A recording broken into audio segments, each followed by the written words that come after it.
నీళ్ళు లేదు, నీళ్ళు కొనుక్కుంటారా? కొనుక్కుంటాం 5 రూపాయలు వీళ్ళు తెచ్చేది ఈడ వస్తే 10 రూపాయలు. మీరు 10 ఆడ 5 రూపాయలు మీరు కష్టపడతాను.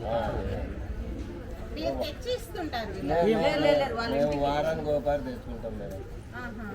మీ మళ్ళా ఆదివారానికి అయిపోయింటాయి మూసి భద్రంగా పెట్టుకుంటాం. ఏమో సంవత్సరం ఏం చేస్తుంది? సంవత్సరం ఏం చేస్తుంది? ఇదే మీరు ఓటు వేసిన అయిపోయిన అడగచ్చు కదా. పొలాలు వేయించుకుంటాం కానీ గుత్తలేమో గడుపులను అవి వచ్చే తాగేకి మాత్రం రావు. పొలా వేయించుకుంటాం పొలాగంటే నీళ్ళు రావు. రావు ఉందంటే ఉంది పొలా. ఇట్లా పైపులు వేసినారు సార్, అవి పైపులో అన్ని చోట్ల వస్తాం కదా ఇది ఊర్లో మధ్యలో ఇక్కడ మాత్రం రాలేదు. ఇప్పుడు కొత్తగా డెవలప్ అయిన ఏరియాలు అయితే రాలేదేమో అనుకోవచ్చు. మీకు రావాలే కదా.